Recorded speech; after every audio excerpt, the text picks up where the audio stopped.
Hey guys, it's GT here, and it's always a pleasure to have our bi-weekly visit with Bob Chapman of the International Forecaster. Bob, welcome back. How are you, sir? Well, I'm glad to be back. I thank you very much for having me again, and I like very much being on your program.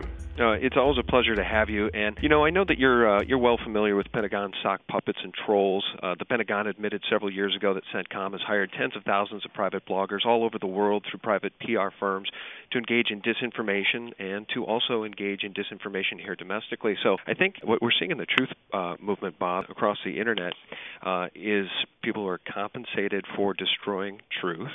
And we're also seeing a lot of mental illness. What's your experience with these types of people? Because there's a few out there in particular that are slamming guys like Max Kaiser, Alex Jones, Eric Sprott of all people, you, me, and I like to challenge people to say, look at the fruits of the labors of these people that are being slammed, and then look at the fruits of the labor of the person doing the slamming. And it's very clear what's going on here, isn't it, Bob? Yeah, I think it is. I've had people go on these different message boards and say all kinds of untrue, vile things. And but I ignore those people because they don't have much of a marketplace. And but things have changed a little bit in the last 5 years. There's more accessibility. People do videos, and so it's become more widespread. But that kind of a change operation, those operations have been in operation for years. I put up with it for years, and it wasn't.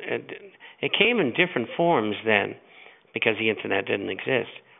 And I would have people attack my positions as a writer or as a stockbroker for no apparent reason. I would have articles written about me in publications, totally untrue. And the harassment was unbelievable. Right. Well, let me ask you this: what would you say about the type of person that would say vile things about people like Max Kaiser, Alex Jones, Eric Sprott, or you? I mean, what would you say about somebody who is calling out those people and questioning? It's either money or they're insane, one or the other. And there's a lot of loonies out there, so it's hard to discern one from the other without looking at the paycheck. But those are the two motivations. Yeah, absolutely. Well, let's move on. We got a lot to talk about. We want to talk about Greece. I want to talk about gold and silver. But let's start with gold and silver because everything falls into place from there. That's really the heart of the problems there in the UE is they don't have enough gold and silver, and they've just got paper currency. Got a lot of other problems, too. So let me throw a couple headlines at you. These are really important, Bob. 41% of Belgian gold has been lent out. This is from CLA's Chris Wood. 41% of Belgium gold has been lent out for 0.3% interest in return. And Woods notes that this is a reminder that the paper gold market is significantly larger than the physical gold market. What do you make of these central banks? Well, first of all, I got to tell you a big dark secret that the knowledge of is only available to a handful of people who have gone to the trouble of finding this out. And that is that the central banks are allowed by the IMF to lease their gold. They lease it, let's say, to J.P. Morgan Chase, hypothetically, and they get 0.03% interest. So obviously, they're not doing it to get an income or an income stream. What they are doing it at the behest usually at the U.S. government, the U.S. Treasury Department, and we can't prove this because we can't see the records. But that's what they're doing. The hook is this. The IMF allows all of these central banks, if they choose to lease gold to, say, the J.P. Morgan Chase. Let's say it's $1 billion worth. And let's say it's for 90 days. And at the end of 90 days, J.P. Morgan Chase does not return the gold. They give them money, U.S. dollars.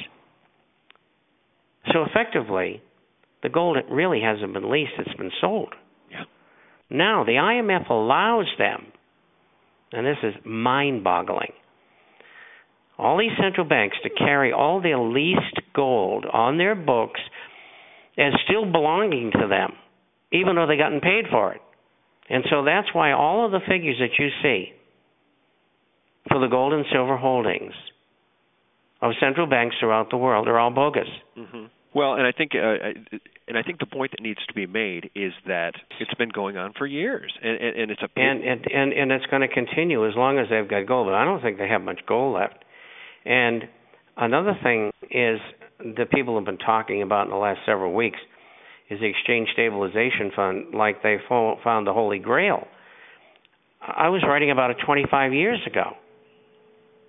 Now, what the Exchange Stabilization Fund is, for those of you who don't know, it's a subsidiary of the U.S. Treasury formed in 1934, and it was formed to influence the foreign exchange market.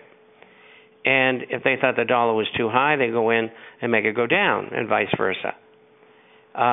Over the years, they also accumulated gold and money. In fact, and this was, I think, illegal, in 1994-95, when Mexico had this terrible problem with their balance of payments and their debt and so on, and the country was about to go bankrupt, they used the Exchange Stabilization Fund assets, which at that time were about $1 trillion, $800 billion to be exact. And they leveraged that about 4 or 5, 10 to 1, whatever they did, and they gave the money to Mexico to bail them out. Well, they weren't bailing Mexico out. It's just like Greece right now. They're not bailing Greece out. They're bailing the bankers out. That's what this is all about. Right. And so they've used that for that. And the gold that was relinquished by the Federal Reserve in 1934 went into the Exchange Stabilization Fund. So it's kind of like a secret fund if you don't know about it. Right. And there's so many twists and turns with government.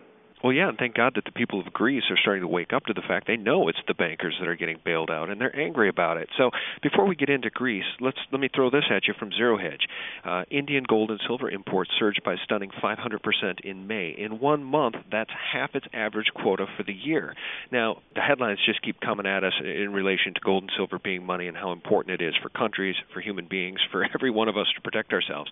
Let me ask you about the headline that came out over this weekend in which trading of over-the-counter gold and silver to be illegal starting July 15th. What do you know about that, and what can you tell us about the details of this? We don't have any details, but what the banks do is they go into that market and they'll short gold and silver.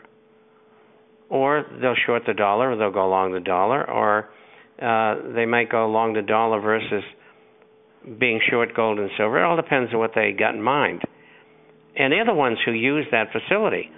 So if that over-the-counter, opaque, unregulated action is going to be forbidden to American individuals and American corporations, that's good, because then they can't go in and manipulate the market as easily. Right.